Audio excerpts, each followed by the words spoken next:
Welcome to KiwaniTalk. We're a public information program put together by the people from the Dearborn Kiwanis Club. Today we're at the Dearborn Administrative Center. My name is Gary Gardner, and we're talking with, I guess, the head administrator for the city, which is in a way, you're not the mayor, but you do a lot of administrative stuff, and we're very, very happy to have George Darany. And George, this is the most recent iteration, but you've been a council, you've been state representative, you've been real estate person, you've ran the trolley, but now you are the city clerk for Dearborn. Yeah, and I'm happy to be here. Very, very welcome to see you. But before you were council, before you were clerk, before you were the trolley guy and representative, where did you grow up and where did you come from? Well, I was born in Detroit, but my parents moved here when I was just about 2.5, 3.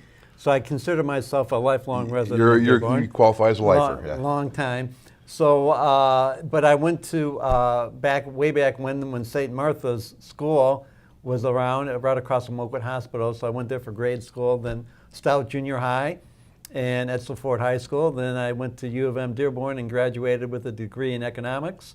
And then from then, I ran a couple retail outlets, a couple retail stores at Fairlane Town Center, including Musicland. Actually, I sold insurance and annuities for a while before the trolley idea came into my head after a visit to Kansas City. And then I spent 20 years running Dearborn Trolley, which later became Classic Trolley Company. Very good.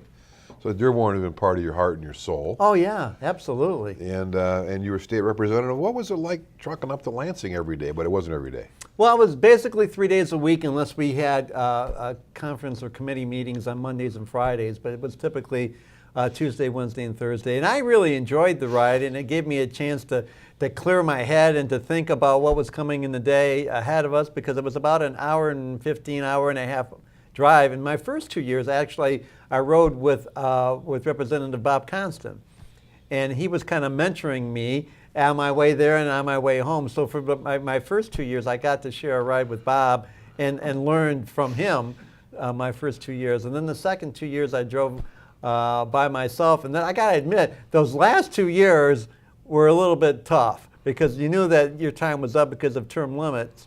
And 6 years that was going to be over with. And the very last year, it was like, oh my, I can't believe I have to still make this drive, because it got to you a little bit at the end. When term limits were first proposed, I thought they would be a good thing. But in retrospect, you can't even find the bathrooms for the first 2 years. That's true. And when you say that Bob Constant, who is a great guy, I know him, he's a good lawyer, was mentoring you, that's a big help, because there's a lot of ins and outs of the legislative process that you just don't. There's no handbook really for that and the whole process. Yeah, I was very, very fortunate to have his leadership, and we talked a lot. We talked an hour and a half there, and we talked an hour and a half coming home. So I told him about the committee meetings that I had, and he made suggestions for me and how to introduce bills. And so yeah, it was a great learning experience. So. But you're right. I think term limits maybe didn't turn out the way that people first thought that they might, because we lost a lot of institutional knowledge. And when I got there, it turned over quite a bit. Out of the 110 members in the House, there were 65 new people that year when I got there. And in the Senate, it was even worse. I think it was 35 out of 38 senators were brand new. So no one could find their way. Yeah, so it was difficult those first 2 years because everybody was trying to learn the process.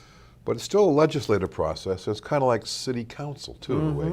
How are they the same, and how are those different? Well, they're the same because obviously the legislative body, of course, is the body that writes the laws that try to help your constituents or your residents, and we work hard to make sure that we get it right the first time, though there's been some changes after laws are passed too.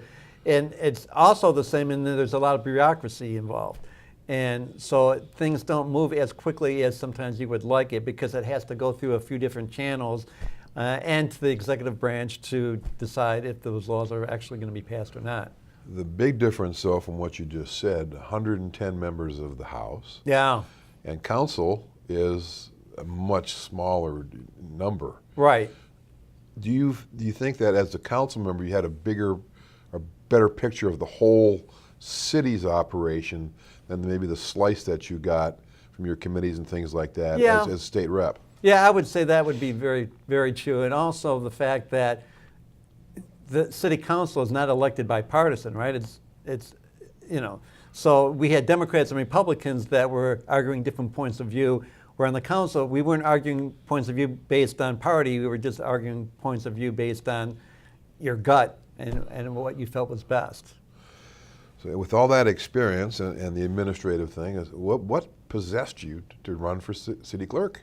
I always had it in the back of my mind that was someplace I thought I would end up, because when I was on the city council, I saw what the clerk was doing, and I thought that was an interesting position. I mean, you're not making laws, you're not creating things, but you're administering those laws and making sure that the word gets out on those issues.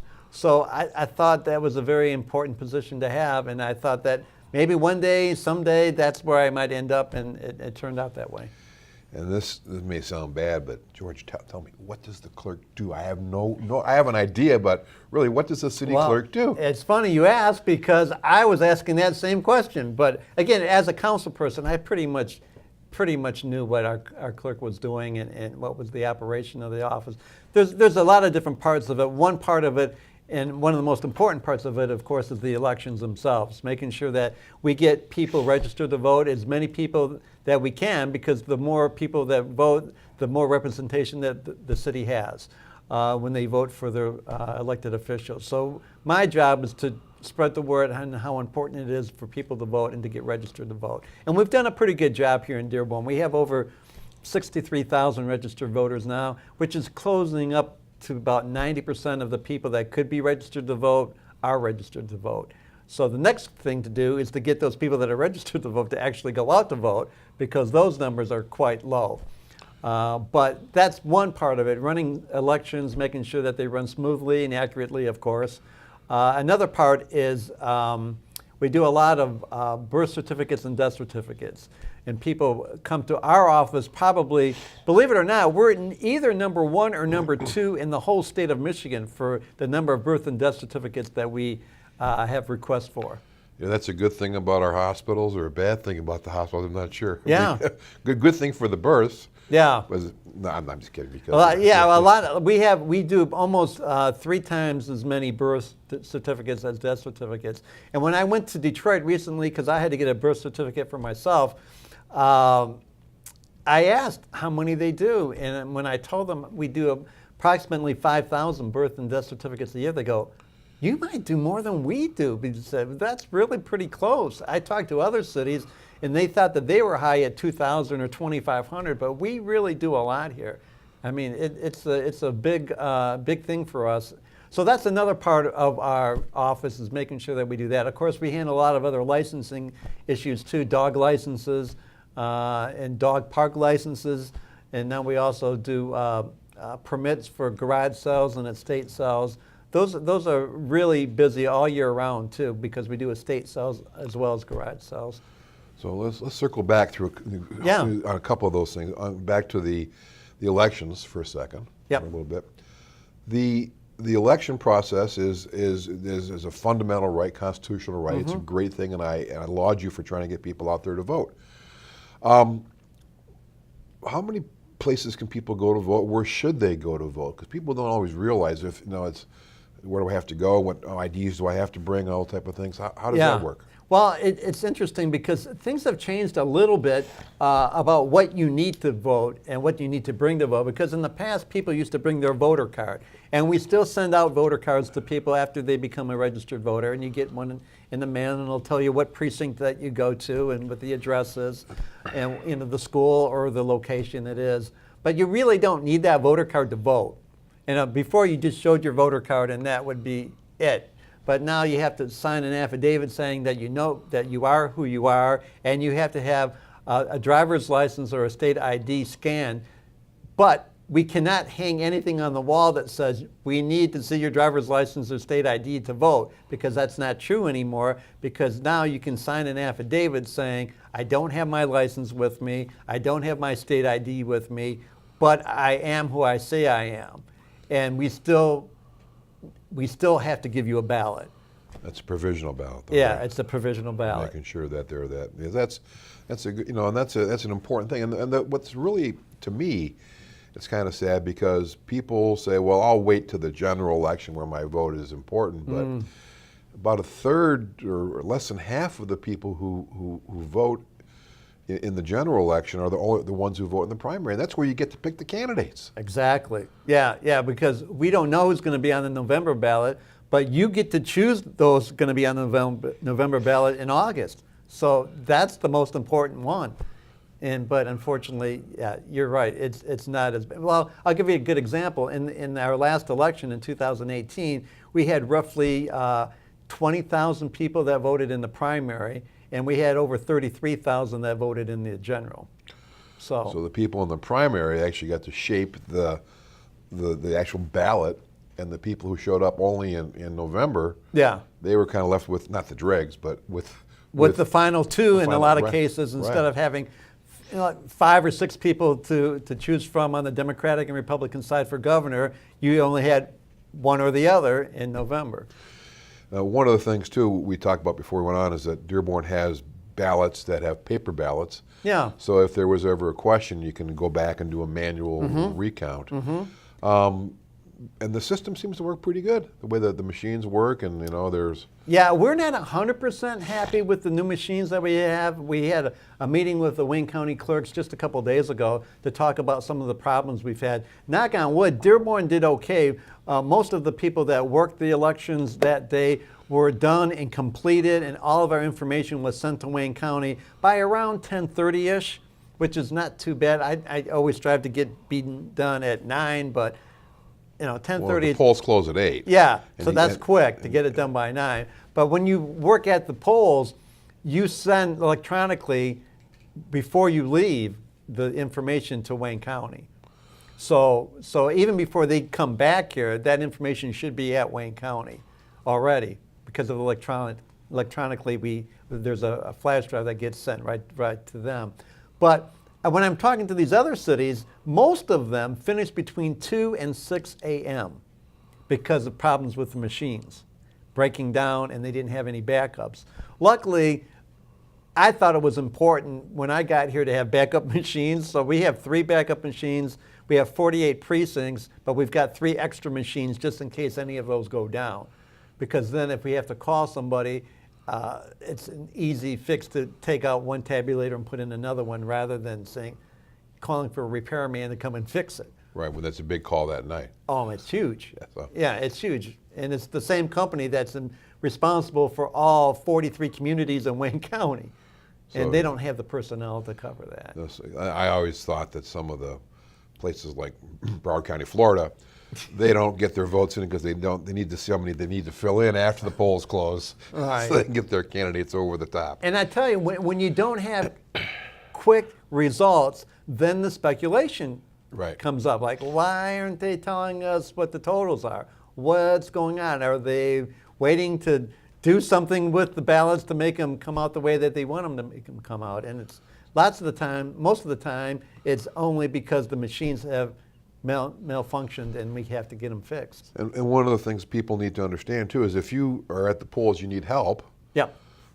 Its help is there for you, and the way it's supposed to work is you go, I need some help, and then there's designated Republican, if there's a partisan election, Right. representative, designated Democrat representative. Yes. They can help you. They can't fill out your ballots for you, but they can help you go through it, but you still are responsible for filling it out yourself, but you can get that help if you need it. Absolutely, and that's one of the questions that we have all the time is who can help and who can't help.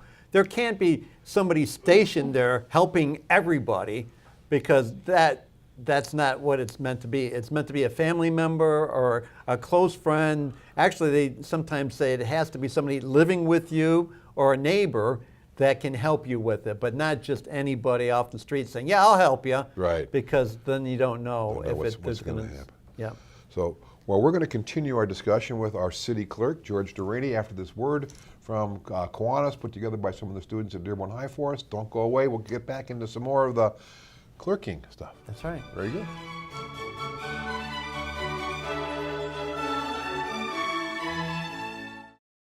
It's easy to get caught up in the details. The day-to-day grind, numb to the noise, going round and round and round. Deep down, there's something missing, a void inside, a hole to fill, a life lacking. Then, in a minute of clarity, it hits you. The aha moment. You're needed. Kids need you. Kids of all kinds. All these funny, rambunctious, sweet, attention-seeking, vulnerable bundles of energy. They need your love and support. Some have huge life hurdles. Poverty, disease, hunger. And they're reaching out for you. Around the corner, around the world. You are a Kiwanian at heart, a role model, a guide, a builder of dreams. Together, we are Kiwanis, passionate and strong, ready to move mountains or grains of sand. Imagine every child reaching their potential. The power to help is in you. It's not about us. It's about them.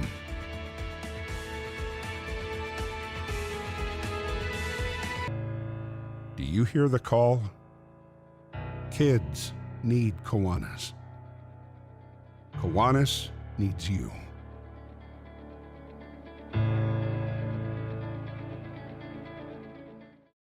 Welcome back to KiwaniTalk. I'm your host, Gary Gardner, where we're continuing our discussion with Dearborn City Clerk, George Darany. Yep. Welcome back to the show, George. And, you know, on the line of voting, there's 33 places in Dearborn to vote. Right. But they're not all equal. There's some have more people, some have less people. You've got a plan to even that out a little bit or make it more flowing better. Yeah, I think what we need to do is take a big look at all the voting precincts, which I have already, and redraw the boundaries a little bit to make them more equal, as you said. Because, well, here's a good example. At Edsel Ford High School, there's a big school there, a huge gymnasium to vote in, and plenty of parking, but it only has one precinct, and it's our lowest number of people voting in that precinct, under 900.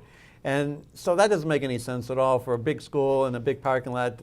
And lots of room to handle more voters. So then on the flip side, you've got Whitmore Bowles just down the street that has two precincts that have a little over 900 per precinct, but their voter turnout isn't as big, and they've got a small gymnasium and a small parking lot. So if those people moved over to Edsel Ford, then I think it would be more equitable for everybody. That's just one example, and there's probably a half a dozen more examples like that in the city. Trying to make it more efficient. So Yep. when you became the city clerk, was there something that was like an aha or an oh no moment that you saw when you came in there? Well, you know, as I've talked before about being in Lansing, there's a lot of bureaucracy there. And I should have known this from my work at the city council office, but sometimes that happens in local government as well. When you're trying to make changes, and maybe a lot of changes all at once, there's a little pushback from that, and well, let's see, we've been doing it this way for a long time, it seems to be working fine, why do you want to change it now? But when I ran for city clerk, I ran on the premise that I didn't want to stay with the status quo. I wanted to make some changes, and I wanted to make it more efficient if I could. And so that's my goal, is to make it more efficient to vote, more efficient to get information from the city's website, more efficient in paying your bills, maybe online, rather than coming to us to pay for them. Anything that we can do to make it easier for our residents is my goal. And of course, you've got this great new, relatively new administrative center. How long has the city been here? I think 3.5 years now. Yeah, so Yeah. 3.5 years, but and you've been city clerk for how long now? Just 1 year. 1 year. So Yeah. so you Yeah. kind of came in, but it is a lot different than the old city hall, which is now the wonderful art space. But Right, but believe it or not, almost on a daily basis, people come to our counter and go, I went to the old place, and I couldn't get in, and finally somebody told me, no, you guys moved down here. So even though it's been 3.5, 4 years, a lot of people still have not figured it out. This is where we're at. And when you do come to City Hall, it's actually pretty user-friendly. It is, yeah. And you come in, there's a greeter who says, here's what you want to do. Yep. If you want to go to get a building permit or pay taxes or see the clerk's office, your dog license or whatever, Yep. and they take your name, and then you go on the board and you can see your progress on the board. Yeah, I saw a gentleman yesterday who's from Cincinnati, Ohio, because he came to talk to me about making our code of ordinances a little bit more efficient online. And he said, George, I got to tell you, I've been doing this for 20 years, and I've never seen a more efficient city hall. When I walked in, at the kiosk, like you said, there's somebody there to direct me to wherever I want to go. You can get everything done all in one location. You can pay your bills. He said, this is amazing. He goes, I've never seen anything like this before. And you said before, the push to go online, you've revamped the city's website. Well, we've revamped it a little bit, but I understand that the whole city of Dearborn is transferring over to a new webmaster later this year. So when that happens, then you'll see a lot more changes. How much can you actually do online versus having to come in to City Hall? Well, there's some things that we need to see ID for, obviously. I mean, right. for voting purposes, as far as registering to vote, that type of thing. Those things you're still going to have to do here. And some people don't like paying the fee also, because if you pay online, we don't make any extra money on it, but there's like a 3% charge for the credit card payment. And believe it or not, there are a lot of people who just say, no, I'm not paying that 3% extra. I'll send you a check, which they can, right. And we can take a check, or I'll just come in person and just pay it. So that's for things like taxes or water bills and things like that. And you can actually pay your taxes if you pay them on time. You don't have to come into City Hall to pay them. No. But there's a pretty big line up here usually on the tax day. Yeah, and the next one, and for the winter taxes, is, of course, Valentine's Day, February 14th. So the line will be 50, 60, 70 people long. But even if you come, if you have a check, yeah, you don't have to stand in line. You don't. But the reason why people stand in line is because they want a receipt, a physical receipt. I mean, and they're not going to be going online to make their payments. Because we have a drop-off box too. You can just put Right. it in a drop-off box, Right. and a lot of people don't do that because they want a physical receipt in their hands. Seeing that they got their taxes paid, that's Yeah. very, very important to Yeah, people. it is. It really is. So as you've come into the job, you know, you've seen a lot of things. What would you like to do going forward? What, you know, if there was a George Darany plan for the clerk's office, Yeah. what are the things that you've kind of like to do, but you're working on, Well, they're sort of nascent right now? I was hoping to raise the bar when I got here. So when I go to work every day, I didn't get dressed up today in a suit and tie to impress you, though I did want to impress you. Well, thank you. But I wear a suit and tie every day because I think that is the position of the clerk, and the clerk should look the clerk's part. So, and when the first thing I did when I got here is I brought in an American flag to hang right in the middle of our office so people know that this is an official office, an official part of the city of Dearborn. And the things that we do here are important. I changed the letterhead and the business cards to look more professional. I completely redid all the forms that we had so they're uniform, so they all have the same That's why they look. call them forms. They're uniform, Yeah. right. So I wanted them to look professional and not look like, well, somebody just made a form and just handed it in. So I think we've tried to raise the bar since I've been here, and I want to continue to do that in everything that I do in the years forward to make this office the prestigious office that it should be. And so I'm working on that. Again, another big project like we talked about is the precinct map and the website. Those two things I'd like to accomplish by the end of this year. And if I can do all of that in this year, I think it'll be a great year. And you just didn't learn this all by yourself. There's a clerk school that you can go to and a clerks association. Yeah, actually there is. I'm members of 3 organizations now, the Wayne County Clerks Association, but I'm going to Central Michigan University next month for my 2nd year of training. It's a 1-week course, 40 hours, that you have to do 3 years in a row in order to get a certification. So I will be a certified municipal clerk at the end of next year. So, and as long as you're in Dearborn, that's a good thing. We don't want you taking it anyplace else, right? Well, no, I'm not planning on going anywhere. So Yeah. I want the learning, I want the skills, the training that accreditation will give me. Is there any more technological things coming down the road that we're seeing, or is like basically the forms are there, the online thing? What else are we maxed out? Well, other states have done electronic voting, and I know our Michigan legislature looked at that when I was in Lansing.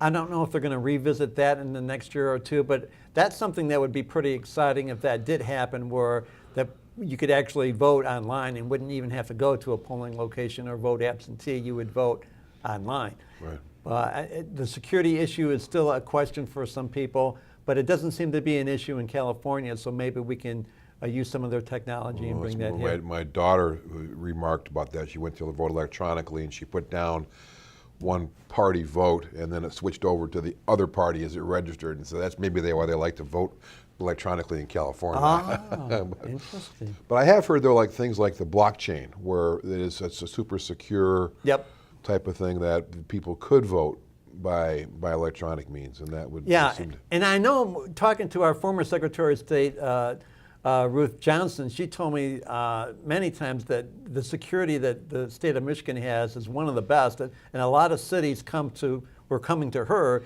to get information on how they can make their states as secure as the state of Michigan has done in the past. Because the legislature kicked in a lot of money while I was there to make sure that the security was second to none, actually. So our security system is very good here. And if Amazon.com can do a billion orders and ship them out, and know exactly when the money comes in and where it is, all the packages, and track them all, maybe we should have them do our voting for us too. Right.